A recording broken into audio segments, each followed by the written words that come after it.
Hello, welcome to market discussion of the day. Today, July 15, 2026, Wednesday ആണ്. So market ഡിസ്കഷനിലോട്ട് പോകുന്നതിന് മുന്നേ ആയിട്ട് നമ്മളുടെ പുതിയ ബാച്ച് ഫ്രീ ആയിട്ട് ഫോറക്സ് ട്രേഡിംഗ് പഠിപ്പിക്കുന്ന ബാച്ച് അടുത്തതിൻ്റെ അടുത്ത ആഴ്ച വീണ്ടും സ്റ്റാർട്ട് ചെയ്യുന്നുണ്ട്. സോ ഫ്രീ ആയിട്ട് ഫോറക്സ് ട്രേഡിംഗ് പഠിക്കണം എന്നുള്ള എല്ലാ ആൾക്കാർക്കും എൻ്റെ ഡിസ്ക്രിപ്ഷൻ ബോക്സിൽ നമ്പർ ഉണ്ടാവും. എനിക്ക് മെസ്സേജ് അയച്ചു കഴിഞ്ഞാൽ ബാക്കി കാര്യങ്ങൾ ഞാൻ കോർഡിനേറ്റ് ചെയ്യുന്നതായിരിക്കും എടുത്ത് ഓർമ്മിച്ച് പോവുകയാണ്. Okay, so coming to market discussion, coming to fundamentals. So ഇന്നലെ നമുക്ക് വളരെ ഇമ്പോർട്ടൻ്റ് ആയിട്ടുള്ള CPIയുടെ ഡേറ്റ ഉണ്ടായിരുന്നു. ഓക്കെ, സോ CPIയുടെ ഡേറ്റ വന്നപ്പോൾ എത്രയാണ് നമുക്ക് നമ്മൾ ഡേറ്റ നമ്മൾ നോക്കിയാൽ ഇന്നലെ 3.5% ആണ് വന്നത്. അതായത് ഫോർകാസ്റ്റ് 3.8ഉം ആക്ച്വലി വന്നപ്പോൾ 3.5% വന്നത്. ഓക്കെ, സോ അത് വളരെ, അതായത് അതിന് ശേഷം ഗോൾഡിലുണ്ടായ മൂവ്മെൻറ്റ് ഞാൻ നിങ്ങൾക്ക് കാണിച്ചു തരാം. ഒറ്റ സിംഗിൾ ക്യാൻഡിലാണ് 4030 നിന്ന് നേരെ 4102 എത്തിയത്. ഓക്കെ, ഇതൊരു മിനിറ്റ് ക്യാൻഡിൽ എടുത്തു കഴിഞ്ഞാലുണ്ടല്ലോ, മിനിറ്റ് ക്യാൻഡിൽ വരെ ഇപ്പോൾ ഞാൻ മിനിറ്റ് ക്യാൻഡിൽ എടുത്ത് നിങ്ങൾക്ക് കാണിച്ചു തരാം. ഓക്കെ, ഒരു മിനിറ്റ് ക്യാൻഡിൽ എടുത്തു കഴിഞ്ഞാൽ ഒറ്റയടിക്ക് ഒരൊറ്റ മിനിറ്റിൽ 60 സെക്കൻഡിൽ $60 മൂവ് ചെയ്ത്. ഓക്കെ, സോ അത് ഒരു വല്ലാത്ത മൂവ്മെൻ്റ് ആയിരുന്നു ഇന്നലെ CPIയുടെ ഡേറ്റ വന്ന സമയത്ത്. സോ ഇതാണ് ആ മൂവ്മെൻറ്റ്. ഇതാ ഒരു മിനിറ്റ് ക്യാൻഡിലാണ് 30 നിന്ന് നേരെ ഒറ്റ മിനിറ്റ് കൊണ്ട് 81, അതായത് ഓൾമോസ്റ്റ് $50-55 മൂവ്മെൻറ്റ് ഒറ്റ മിനിറ്റിൽ. ഓക്കെ, സോ അത് ഭയങ്കര വലിയൊരു മൂവ്മെൻ്റ് ആണ് ആക്ച്വലി ഇന്നലെ നടന്നത്. സോ ഇങ്ങനത്തുള്ള സിറ്റുവേഷൻസ് ഒഴിവാക്കാനായിട്ടാണ് നമ്മൾ ഇങ്ങനത്തുള്ള സമയങ്ങളിൽ മാറി നിൽക്കണം എന്ന് പറയുന്നത്. ഓക്കെ, സോ എനിവേയ്സ് ഇന്നലെ അതായിരുന്നു മെയിനായിട്ടുള്ള ന്യൂസ്. ഇന്ന് നമുക്ക് രാവിലെ CPI ഉണ്ടായിരുന്നു, GDP ഉണ്ടായിരുന്നു ചൈനയിൽ നിന്ന്. അത് ഫോർകാസ്റ്റിനെക്കാട്ടിലും കുറച്ചുകൂടെ കുറവായിട്ടാണ്. ആക്ച്വൽ 4.3 ആണ് വന്നത്, 4.5 ആയിരുന്നു ഫോർകാസ്റ്റ്. ഓക്കെ, ഇന്ന് വൈകുന്നേരം PPIയുടെ ന്യൂസ് ഉണ്ട്, അതും വളരെ ഇമ്പോർട്ടൻ്റ് ആയിട്ട് നമ്മൾ നോക്കിക്കാണേണ്ട ന്യൂസ് കൂടെയാണ്. ഓക്കെ, നാളെ നമുക്ക് റീറ്റെയിൽ സെയിൽസിൻ്റെ ന്യൂസും ഉണ്ട്. അപ്പം അതോടെ നമ്മളുടെ ഗോൾഡിൻ്റെ കാര്യത്തിനകത്തൊക്കെ ഒരു തീരുമാനമാകും എന്നുള്ളതാണ് നമ്മൾ മനസ്സിലാക്കുന്നത്. ഓക്കെ, സോ ബേസിക്കലി ഇന്നലെ ഈ ന്യൂസ് വന്നപ്പം ഗോൾഡൊന്ന് മുകളിലോട്ട് പോയിട്ട് പിന്നീട് റിക്കവറായി വീണ്ടും താഴെ കിടന്നു. ഇതാണ് ആക്ച്വലി ഇന്നലെ ന്യൂസ് കൊണ്ട് സംഭവിച്ചതെന്ന് കൂടെ മനസ്സിലാക്കാം. ഓക്കെ, സോ എനിവേയ്സ് നമുക്ക് എന്തായാലും നമ്മളുടെ ഫണ്ടമെൻ്റൽസിലോട്ട് നമ്മൾ പൊളിറ്റിക്കൽ സൈഡിൽ പോവുകയാണെങ്കിൽ നമ്മുടെ ഇറാനും US തമ്മിലുള്ള തർക്കങ്ങളും പ്രശ്നങ്ങളും ഒക്കെ അതേപടി നടക്കുന്നുണ്ട്. സോ അതിന് പുതുതായിട്ട് ഇന്നലെ നമ്മൾ ഡിസ്കസ് ചെയ്തതാണ് 20% അതിലേക്കൂടെ സ്ട്രെയ്റ്റ് ഓഫ് ഹോർമസിലൂടെ പോകുന്ന കപ്പലുകൾ 20% താരിഫോ ഒരു പൈസ കൊടുക്കണം US മിലിറ്ററിക്ക്, അവരെ ടേക്ക് കെയർ ചെയ്യുന്നത് കൊണ്ടിട്ട് എന്നുള്ളൊരു കാര്യം ഡൊണാൾഡ് ട്രംപ് പറഞ്ഞിട്ടുണ്ടായിരുന്നു. സോ ഇത് പുള്ളിയുടെ നമ്പറാണ്. പുള്ളിക്കാരൻ എന്ത് ചെയ്യും, ഇനി ഇത് കുറയ്ക്കും, ഇനി നെഗോഷിയേറ്റ് ചെയ്യും. പുള്ളിയുടെ പരിപാടി അറിയാമല്ലോ. പുള്ളിക്കാരൻ ഇനി ഇത് നെഗോഷിയേറ്റ് ചെയ്ത് 10% അല്ലെങ്കിൽ 5% കൊണ്ട് എത്തിക്കാനുള്ള പ്ലാൻ ആയിരിക്കും, എനിക്കറിയില്ല. സോ എനിവേയ്സ് അങ്ങനൊരു നോമിനൽ ഫീസ് കൊടുക്കണം എന്നുള്ളൊരു തീരുമാനത്തിലാണ് വന്നിട്ടുള്ളത്. സോ അതുകൊണ്ടിട്ട് തന്നെ നമുക്കൊരു ലോങ്ങർ ടേമിൽ നമ്മൾ നോക്കുകയാണെങ്കിൽ ക്രൂഡ് ഓയിൽ എന്ന് പറയുന്നത് $60 കിടന്നെയാണ് വാർ അവസാനിച്ച സമയത്ത്. 65 പോയതായിരുന്നു അല്ലേ.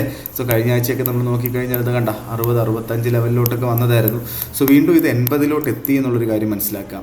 ഓക്കെ, സോ ഇത് വീണ്ടും ഒരു 100-125 ലെവലിലോട്ടൊക്കെ പോയാൽ പിന്നീട് എന്താ സംഭവിക്കുന്നതെന്ന് വെച്ച് കഴിഞ്ഞാൽ ഗോൾഡിൻ്റെ പ്രൈസ് കൂടും. ഓക്കെ, സോ ഇൻവെസ്റ്റ്മെൻറ്റുകൾ ഗോൾഡിലോട്ട് മാറും എന്നുള്ളൊരു കാര്യം മനസ്സിലാക്കാം. അതോടുകൂടി വീണ്ടും ഗോൾഡ് ഒരു 5,000 കഴിഞ്ഞ് 5,000 മുകളിലോട്ടൊക്കെ പോകാനുള്ള പോസിബിലിറ്റിയും വളരെ കൂടുതലാണ് എന്നുള്ളൊരു കാര്യം കൂടെ നമ്മൾ മനസ്സിലാക്കി പോവുക. ഓക്കെ, സോ അതാണ് നമ്മൾ മനസ്സിലാക്കേണ്ടത്. അതിൻ്റെ കൂടെ തന്നെ കെവിൻ വാഷിൻ്റെ സ്റ്റേറ്റ്മെൻറ്റുകൾ ഉണ്ടായിരുന്നു ഇന്നലെ. സോ പുള്ളിക്കാരൻ വലിയ രീതിയിൽ നമ്മുടെ ഈ പറയുന്ന നമ്മുടെ ഇൻട്രസ്റ്റ് റേറ്റ് കൂട്ടുമോ കുറയ്ക്കുമോ എന്നൊക്കെയുള്ള ഒരു കാര്യവും പുള്ളിക്കാരൻ ആക്ച്വലി പറഞ്ഞിട്ടില്ല. ഓക്കെ, പിന്നീട് ഇൻഫ്ലേഷൻ കുറയ്ക്കാനായിട്ടുള്ള കാര്യങ്ങളെല്ലാം പുള്ളിയുടെ ഭാഗത്തു നിന്നുണ്ടാകും എന്നുള്ളൊരു കാര്യം പറഞ്ഞിട്ടുണ്ടായിരുന്നു. ഓക്കെ, അതേപോലെ തന്നെ നമ്മുടെ ക്രിപ്റ്റോ റിലേറ്റഡ് ആയിട്ടുള്ളൊരു കാര്യം കൂടെ പുള്ളി പറഞ്ഞിട്ടുണ്ട്. നോ ക്രിപ്റ്റോ ബെയിൽ ഔട്ട് എന്ന് പറഞ്ഞിട്ടുള്ളൊരു സ്റ്റേറ്റ്മെൻറ്റ്. സോ പുള്ളിക്കാരൻ പറഞ്ഞിട്ടുള്ളത് ടോട്ടലി ഏതെങ്കിലും ക്രിപ്റ്റോ കറൻസി കമ്പനികൾ പൂട്ടിപ്പോയാൽ അതിന് പ്രത്യേകിച്ച് അവർ ബാക്കപ്പ് ചെയ്യാൻ നിൽക്കില്ല എന്നൊക്കെയുള്ള കാര്യങ്ങൾ കെവിൻ വാഷിൻ്റെ സൈഡിൽ നിന്ന് അങ്ങനത്തുള്ള സ്റ്റേറ്റ്മെൻറ്റുകളൊക്കെ ഉണ്ടായിരുന്നു. ഓക്കെ, സോ ബേസിക്കലി അതാണ് ഇന്നലെ ആക്ച്വലി നമ്മളുടെ ഗോൾഡിൻ്റെ ഒരു അപ്ഡേറ്റ് എന്ന് പറഞ്ഞു കഴിഞ്ഞാൽ. ഓക്കെ, ശരി. സോ ഗോൾഡിൻ്റെ അപ്ഡേറ്റ് അല്ല, പൊളിറ്റിക്കലായിട്ടും ഫണ്ടമെൻ്റലായിട്ടും അല്ലെങ്കിൽ നമ്മുടെ കലണ്ടർ ബേസ് ചെയ്തിട്ടുള്ള ന്യൂസുകൾ ഇതൊക്കെയാണെന്നുള്ളൊരു കാര്യം മനസ്സിലാക്കുക. So coming to technical side, so technical സൈഡിൽ നമുക്ക് ഫസ്റ്റ് ഓഫ് ഓൾ USD JPYയിലോട്ട് പോകാം. 162.27, 162.60, 162.80 അവിടെ നിന്ന് നമുക്ക് സെല്ല്. സോ ഇത് ആർക്ക് വേണമെങ്കിലും എടുക്കാം. നിങ്ങൾക്ക് ഗോൾഡ് അറിയത്തില്ല, JPY അറിയത്തില്ല എന്ന് പറഞ്ഞ് മാറി നിൽക്കേണ്ട ആവശ്യമില്ല. നിങ്ങൾ ഓർഡർ ഇട്ട് വെച്ചോ. ഇപ്പോഴേ ഞാനൊക്കെ ഓൾറെഡി ഓർഡർ ഇട്ട് വെച്ചിട്ടുണ്ട്.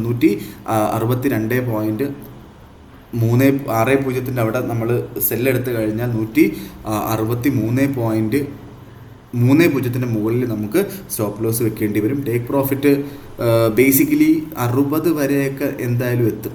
ഓക്കെ, 160.5 ലെവലിലോട്ടൊക്കെ എന്തായാലും എത്തും. പക്ഷേ അതിൻ്റെ താഴെ 160 ബ്രേക്ക് ചെയ്താൽ മാത്രമേ പിന്നീട് അവിടുന്ന് താഴോട്ട് പോകത്തുള്ളൂ എന്നുള്ളൊരു കാര്യം എനിക്കറിയാം. ഓക്കെ, സോ അതുകൊണ്ടിട്ട് അങ്ങനെ തന്നെ ചെയ്തു പോവുക. അതേപോലെ തന്നെ എന്താണ് നമ്മളുടെ എന്താ പറയുക, ഈ പറയുന്ന നമ്മളുടെ USD JPYയിൽ ബാങ്ക് ഓഫ് ജപ്പാൻ ഇൻ്റർവെൻഷൻ ഏത് നിമിഷം വേണമെങ്കിലും നടക്കാം. ഓക്കെ, സോ ഇന്നലെ ഈ പറയുന്ന നമ്മുടെ ഡോളറിന് സ്ട്രെങ്ത് അല്ലാത്തൊരു ന്യൂസ് വന്നപ്പോൾ ഒറ്റയടിക്ക് ഞാൻ പ്രതീക്ഷിച്ചിരുന്നു കുറച്ച് താഴോട്ട് പോകുമെന്ന്. പക്ഷേ USD JPY ചെറുതായിട്ട് ഓൾമോസ്റ്റ് ഒരു 60 പിപ്പിൻ്റെ മൂവ്മെൻറ്റ് ഒറ്റ ക്യാൻഡിൽ വന്നതല്ലാതെ അത് കഴിഞ്ഞിട്ട് അത് റിക്കവർ ചെയ്ത് മുകളിലോട്ട് പോവുകയും ചെയ്തു. ഓക്കെ, സോ അത് നമുക്ക് എപ്പോൾ വേണമെങ്കിലും പ്രതീക്ഷിക്കാം. അതും കൂടെ കിട്ടിക്കഴിഞ്ഞാൽ നമുക്കൊരു ഭയങ്കര സപ്പോർട്ടായിരിക്കും. ചിലപ്പോൾ ഒരു 150-55 വരെയൊക്കെ മാർക്കറ്റ് എത്താനായിട്ടുള്ള പോസിബിലിറ്റിയും വളരെ കൂടുതലാണ്. ഓക്കെ, സോ നേരെ നമ്മൾ യൂറോയിലോട്ട് വരാം. യൂറോ 1.14220 നിൽക്കുന്നു. സോ ബേസിക്കലി യൂറോയിൽ എന്താണ് ഇപ്പോൾ ഈ ഒരു പോയിന്റ് ഓഫ് ടൈമിൽ ചെയ്യേണ്ടതെന്നുള്ളൊരു കാര്യം എൻ്റെ അടുത്ത് ചോദിച്ചാൽ നമുക്ക് കുറച്ചുകൂടെ താഴെ വീണ് കിട്ടിയിട്ട് ബൈ ചെയ്യുന്നതായിരിക്കും ബെറ്റർ. 1.120 1.130 റേഞ്ചിലോട്ടൊക്കെ കിട്ടിക്കഴിഞ്ഞാൽ അവിടുന്ന് ബൈ ചെയ്ത് പോകുന്നതായിരിക്കും ബെറ്റർ ആയിട്ടുള്ളൊരു ഓപ്പർച്യൂണിറ്റി എന്നുള്ളതാണ് എനിക്ക് മനസ്സിലാക്കാൻ പറ്റുന്നൊരു കാര്യം. ഓക്കെ, സോ അങ്ങനെ തന്നെ ചെയ്തു പോകുന്നതായിരിക്കും നല്ലത്. ഓക്കെ, സോ നമ്മൾ നേരെ നമ്മുടെ എന്താണ് നമ്മുടെ GBP USDയിലോട്ട് പോവാം. GBP 1.3400 നിൽക്കുന്നു. GBPയിൽ നിന്ന് ഇന്ന് ന്യൂസുകൾ നാളെയൊക്കെ ഉണ്ട് എന്നുള്ളൊരു കാര്യം മനസ്സിലാക്കുക. ഇന്നും GBP ബേസ് ചെയ്തിട്ടുള്ള ന്യൂസുകൾ ഉണ്ടാവും. ഓക്കെ, സോ GBP ഒരു വലിയൊരു പ്രശ്നത്തിലാണ്. കാരണം അവിടുത്തെ പ്രൈം മിനിസ്റ്റർ ചേഞ്ചായി. ഓക്കെ, പ്രൈം മിനിസ്റ്റർ ചേഞ്ചായി, പുതിയ പ്രൈം മിനിസ്റ്റർ വരാനായിട്ടിരിക്കുന്നു. സോ ഒരുപാട് പൊളിറ്റിക്കൽ സ്റ്റേറ്റ്മെൻറ്റ്സ് UKയിൽ നിന്ന് വരാനായിട്ടുള്ള സാധ്യതകളുണ്ട്. ഓക്കെ, സോ നമ്മുടെ നാറ്റോ സബ്മിറ്റിൻ്റെ ഇടയ്ക്ക് യൂറോപ്യൻ കൺട്രീസും UKയും ഒക്കെ യുക്രൈനെ സപ്പോർട്ട് ചെയ്തുകൊണ്ട് സംസാരിച്ചിട്ടുണ്ടായിരുന്നു. സോ അത് ജനറലി അത് സംഭവിക്കാൻ പോകുന്നത് റഷ്യ അത് പ്രശ്നം ഉണ്ടാക്കുകയും റഷ്യ അതിനെ എങ്ങനെ പ്രതികരിക്കും അല്ലെങ്കിൽ പ്രകോപിപ്പിച്ചിട്ട് റഷ്യ UK എന്തെങ്കിലും ചെയ്യുമോ എന്നുള്ളൊരു കാര്യം നമുക്ക് കണ്ടറിയേണ്ടിയിരിക്കുന്നു. ഓക്കെ, സോ അതേപോലെ തന്നെ പുതിയ പ്രൈം മിനിസ്റ്റർ വരുന്നത് വരെ ഓൾറെഡി ഉള്ള കീർ സ്റ്റാമർ തന്നെ ആയിരിക്കും പ്രൈം മിനിസ്റ്റർ. ഇത് ടേക്ക് കെയർ പ്രൈം മിനിസ്റ്റർ എന്നൊക്കെ പറയും. ഓക്കെ, സോ അവിടെ ഏത് ഒരു സമയത്തും സ്റ്റേറ്റ്മെൻറ്റ് ഉണ്ടാകാം. സ്റ്റേറ്റ്മെൻ്റ് എന്ന് പറയുമ്പോൾ അവിടുന്ന് ഉള്ള അവിടുത്തെ പബ്ലിക് ഫണ്ട്, ആ ഫണ്ട് എന്താണ് കൂടുതലും അവർക്ക് യൂസ് ചെയ്യാൻ പറ്റുന്ന ഫണ്ടാണോ അല്ലെങ്കിൽ എന്താ പറയുക അവരുടെ അവരുടെ രാജ്യത്തിന് വേണ്ടി ചിലവഴിക്കുമോ അല്ലെങ്കിൽ ഇൻ്റർനാഷണൽ ആയിട്ടുള്ള പ്രശ്നങ്ങൾക്ക് വേണ്ടി ചിലവഴിക്കുമോ എന്നൊക്കെയുള്ള കാര്യങ്ങളൊക്കെ പറയാനായിട്ടുള്ള സ്റ്റേറ്റ്മെൻറ്റുകൾ വരാനായിട്ടിരിക്കുന്നു അവിടുന്ന് പുതിയ പ്രൈം മിനിസ്റ്ററിൻ്റെ കയ്യിൽ നിന്നും ഒക്കെ ആയിട്ട്. അങ്ങനത്തുള്ള സ്റ്റേറ്റ്മെൻറ്റ് നമ്മൾ എപ്പോഴും എക്സ്പെക്റ്റ് ചെയ്യണം. ഓക്കെ, സോ ആ ഒരു എക്സ്പെക്റ്റേഷൻ ഉണ്ടായത് കൊണ്ടിട്ട് തന്നെ ഈ ഒരു പോയിന്റ് ഓഫ് ടൈമിൽ നിന്ന് വാങ്ങാനായിട്ട് എനിക്ക് പറയാനായിട്ട് ബുദ്ധിമുട്ടുണ്ട്. 1.3400 ഉറപ്പായിട്ടും സപ്പോർട്ടാണ്. പക്ഷേ നമ്മൾ ഇന്നലെ പറഞ്ഞ ഒരു ഓപ്പർച്യൂണിറ്റി 1.3350 അവിടെ നിന്ന് ബൈ ചെയ്യാൻ പറഞ്ഞിട്ടുണ്ടായിരുന്നു. അത് എല്ലാ ആൾക്കാർക്കും മിനിമം ഒരു 100 പിപ്പിൻ്റെ പ്രോഫിറ്റ് കിട്ടിയിട്ടുണ്ട്. ആ പ്രോഫിറ്റ് എടുത്തിട്ടുള്ള സ്ക്രീൻഷോട്ടൊക്കെ എനിക്ക് അയച്ചു തന്നിട്ടുണ്ടായിരുന്നു. വളരെ നല്ല കാര്യം. സോ അങ്ങനെയൊക്കെ നമുക്ക് വീണ്ടും നമുക്ക് ആ ഒരു റേഞ്ചിലോട്ട് 1.3350 റേഞ്ചിലോട്ട് വീണ്ടും കിട്ടിക്കഴിഞ്ഞാൽ നമുക്ക് ഇന്നലെ പറഞ്ഞ സ്റ്റോപ്പ് ലോസ് ഇട്ട് വേണമെങ്കിൽ ബൈ ചെയ്യാം. ഓക്കെ, പക്ഷേ ബാക്ക്ഗ്രൗണ്ടിൽ ഇങ്ങനത്തുള്ള പ്രശ്നങ്ങൾ ഉണ്ടായതുകൊണ്ടിട്ടാണ് ഞാനിത് പറഞ്ഞത്. ഇല്ലാത്ത പക്ഷം നമുക്ക് എന്ത് ചെയ്യാം, ഇന്ന് അവസാനിക്കുന്നത് 1.3400 മുകളിലും നാളെ രാവിലെ ഇന്ത്യൻ ടൈമിംഗ് 7:30 മണിക്ക് 1.3400 മുകളിലുമാണ് എങ്കിൽ നമുക്ക് അവിടുന്ന് വേണമെങ്കിലും ബൈ ചെയ്ത് മുന്നോട്ട് പോകുന്നത് കൊണ്ടിട്ട് തെറ്റില്ലാത്ത കാര്യമാണ്. ഓക്കെ, സോ അല്ലെങ്കിൽ ഇവിടുന്ന് എന്ത് ചെയ്യണം, എടുത്ത് മാറുക എന്നുള്ളതാണ്. ഓക്കെ, സോ നമുക്ക് നേരെ നമ്മുടെ ജസ്റ്റ് നമുക്ക് ക്രൂഡ് ഓയിൽ ഒന്ന് പറഞ്ഞു പോകാം. ക്രൂഡ് ഓയിൽ 80.36 നിൽക്കുന്നു. ക്രൂഡ് ഓയിൽ നല്ല രീതിയിലുള്ളൊരു ഓപ്പർച്യൂണിറ്റി നമുക്കുണ്ട്. ഒന്ന് റീട്രേസ് കിട്ടി ഒരു 75 റേഞ്ചിലോട്ടൊക്കെ കിട്ടിയാൽ ഒരു ചെറിയ ലോട്ട് 0.01 ലോട്ടോ 0.02 ലോട്ടൊക്കെ നിങ്ങൾക്ക് എടുത്ത് ഹോൾഡ് ചെയ്ത് വെക്കാവുന്നതാണ്. ഇങ്ങനെ യുദ്ധം തുടർന്ന് പോയാൽ 120-125 എത്താനായിട്ടുള്ള പോസിബിലിറ്റി ഉണ്ട്. ഓക്കെ, സോ ക്രൂഡ് ഓയിൽ നിങ്ങൾക്ക് ഒന്ന് റീട്രേസ് ചെയ്ത് കിട്ടിക്കഴിഞ്ഞാൽ ഒരു 74-75 റേഞ്ചിൽ നിങ്ങൾക്ക് വാങ്ങിച്ചു പോവാം. ഓക്കെ, നേരെ നമുക്ക് ഗോൾഡിലോട്ട് വരാം. ഗോൾഡ് 4025 നിൽക്കുന്നു. നമ്മൾ മനസ്സിലാക്കേണ്ടത് ഒരു 1 അവർ ക്യാൻഡിൽ പോലും 4030 താഴെയായിട്ട് സ്റ്റാർട്ട് ചെയ്തിട്ടില്ല. അതുകൊണ്ടിട്ട് തന്നെ 4030 മുകളിലായിട്ട് നമുക്ക് ബൈ ചെയ്ത് മുന്നോട്ട് പോകാം. ഓക്കെ, സോ അടുത്ത 1 അവർ ക്യാൻഡിലും 4030 മുകളിലാണ് എങ്കിൽ നമുക്ക് ഏകദേശം ഉറപ്പിക്കാം market is going up. Okay, so 4030 അവിടെ ബൈ ചെയ്യുന്ന ആൾക്കാർ 4020 താഴെയായിട്ട് 4020 താഴെയായിട്ട് സ്റ്റോപ്പ് ലോസ് ഇടുക. ഓക്കെ, ടേക്ക് പ്രോഫിറ്റ് ഒരു 4055 വരെയൊക്കെ കൊണ്ടുപോകാം. ഇന്നലെ നമ്മൾ പറഞ്ഞൊരു ഓപ്പർച്യൂണിറ്റി ഉണ്ട് 4030 അവിടെ നിന്ന് ഒരു സെല്ല്. സോ 4030 അവിടെ സെല്ലിട്ടിട്ടുള്ള ആൾക്കാർ 4030 ഞാൻ 33 സെല്ലെടുത്തത്. 48 സ്റ്റോപ്പ് ലോസ് വെച്ചത്. Okay, $15 stop loss. ഞാൻ ടേക്ക് പ്രോഫിറ്റ് വെക്കാൻ പറഞ്ഞത് 4005. സോ നമ്മൾ മനസ്സിലാക്കേണ്ട കാര്യം എന്താ വെച്ചാൽ 4005 ഇപ്പം നമ്മുടെ എലൈറ്റ് ഗ്രൂപ്പിലുള്ള ആൾക്കാരുടെ നമ്മൾ ഓൾറെഡി 4018 ആയപ്പോഴത്തേക്കും പ്രോഫിറ്റ് എടുത്ത് മാറാൻ പറഞ്ഞിട്ടുണ്ടായിരുന്നു. ഓക്കെ, നമ്മൾ സിഗ്നൽസും അത് പ്രൊവൈഡ് ചെയ്തിട്ടുണ്ടായിരുന്നു. സോ ബേസിക്കലി അത് പറഞ്ഞതിൻ്റെ റീസൺ 4015 അവിടെ നല്ല രീതിയിലായിട്ട് സപ്പോർട്ട് ചെയ്യുന്നുണ്ടായിരുന്നു.